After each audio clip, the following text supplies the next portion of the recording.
박일학 교수입니다. 지난번 유튜브에서는 북한의 핵 능력을 설명했는데요. 이번에는 한국에 대한 북한의 핵 전략을 설명드리겠습니다. 말할 필요도 없이 북한의 핵 보유 목표는 전 한반도 공산화입니다.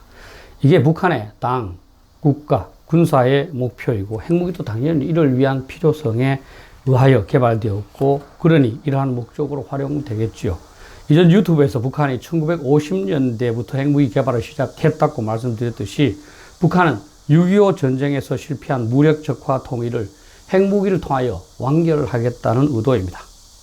한국의 좌파와 중도 지식인들의 상당수는 북한이 핵무기를 개발한 이유가 체제 유지라고 말합니다. 전 노무현 대통령도 현 문재인 대통령도 그렇게 말한 적이 있습니다. 북한의 핵무기 개발 사실이 1990년대 초에 노출되었는데 당시 동구권이 붕괴되던 시기라서 그때 핵무기 개발을 시작한 것으로 착각한 것이죠.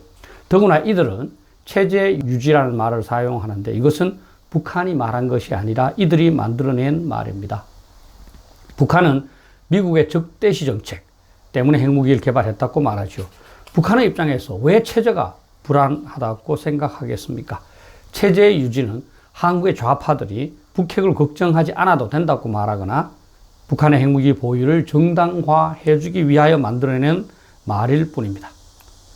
북한은 한국에 대한 핵 전략은 그다지 고민하지 않습니다. 왜냐하면 핵무기만 가지면 한국을 굴복시키는 것은 간단하기 때문입니다. 이미 현 정부가 굴종하는 것 자체가 북한의 생각이 틀리지 않다는 것을 나타내는 것이죠. 다음 유튜브에서 설명드리겠습니다만 북한 핵 전략의 핵심은 대미 전략입니다.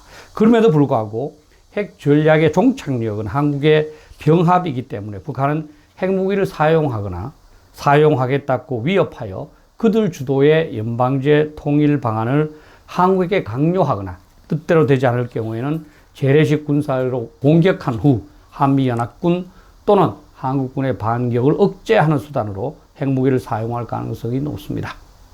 연방제 통일로 가는 방편으로 핵무기 사용으로 위협하면서 한국의 정치적, 경제적, 기타 양보를 요구하거나 한국의 내정에 적극적으로 개입하면서 결국은 연방제라는 미명하에 한국을 병합하고야 말겠지요.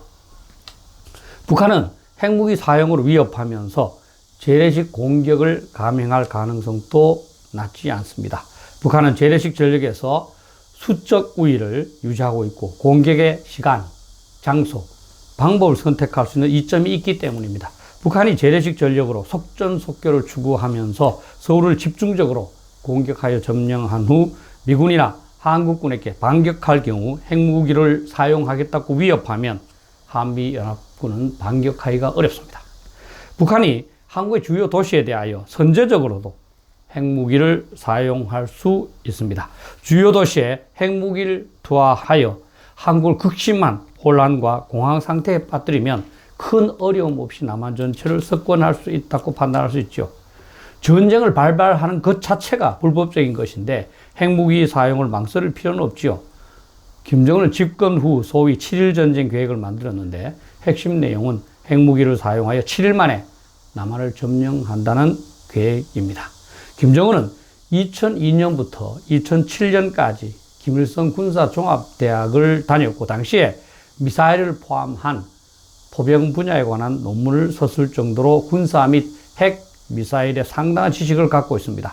최근 2인자로 부상한 리병철 노동당 부위원장은 핵무기와 미사일 개발을 책임졌던 사람이고 박정천 총참모장도 미사일 개발을 책임졌던 포병사령관 출신이라서 핵미사일을 통한 공격을 계획하고 있을 가능성이 상당히 높습니다. 걱정입니다. 국내에서는 설마 북한이 동일민족에 대해서 핵무기를 사용할 수 있을까 의심하는 사람이 적지 않습니다. 그러나 공산주의의 속성은 목표를 달성하기 위해서는 어떠한 수단과 방법도 자제하지 않습니다. 우리는 북한을 동일민족이라고 생각하지만 북한은 이념이 다른 남한은 동일민족이라고 생각하지 않습니다. 우리의 시각으로 북한을 보면 곤란합니다. 현재 국회의원이 되었습니다만 태영호 전 주영국 북한공사도 망명한 직후 북핵이 한국을 겨냥한 것이라면서 김정은은 한국 국민에게 정말로 핵을 쓴다라고 말했고, 핵무기 개발 목적도 한국이라는 실체 자체를 불바다로 만들어 한국군을 순식간에 무력화시키려는 것이라고 주장한 바 있습니다. 트럼프 대통령의 국가안보보좌관을 역임했던 맥메스터 장군이나 볼튼 모두 북한의 핵 보유 목적은 적화 통일이라고 판단하고 있고, 볼튼 회고록에서 남한은 익은 과일처럼 북한에게 저절로 떨어질 것이라고 말한 바 있습니다. 클라우저비츠의 전쟁론을 영어로 번역하기도 한 영국의 군사 역사학자인 하워드는 전략의 잊혀진 차원, The Forgotten Dimension of Strategy라는 논문에서 국민들의 의지, 즉 사회적 차원, Social Dimension이 전쟁 승패 결정의 실제적인 요인이라면서 핵전쟁에서는 더욱 그러할 것이라고 단정합니다. 그런데 공산주의 국가는 일사불란한 통제가 거의 가능하기 때문에 핵전쟁도 감행할 수 있지만, 자유민주주의 국가의 국민들은 핵전쟁을 두려워하여 가급적 회피하고자 하기 때문에 핵전쟁에서도 패배할 가능성이 높다는 겁니다.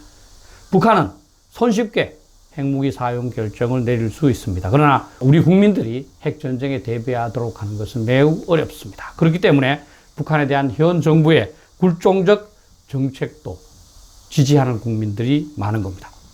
시청자 여러분, 평화는 상방이 합의해야 하지만 전쟁은 일방만 마음만 먹으면 발발됩니다.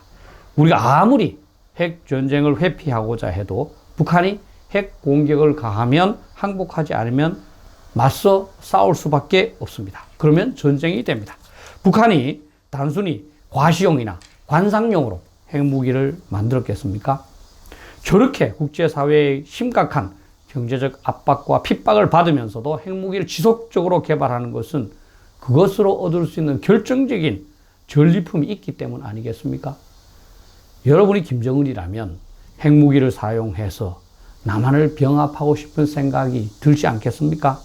세계 최강대국인 미국이 핵우산을 약속하면서 북한이 공격하면 대규모 응징보복을 하겠다니까 자제하고 있지만, 그것만 없어지면 바로 한국을 위협하거나 공격하여 점령할 겁니다. 그런데 우리 정부는 북핵 대비에는 별다른 노력을 기울이지 않으니 어찌 불안하지 않겠습니까? 다음에는 미국에 대한 북한의 핵 전략에 대하여 설명드리겠습니다. 감사합니다.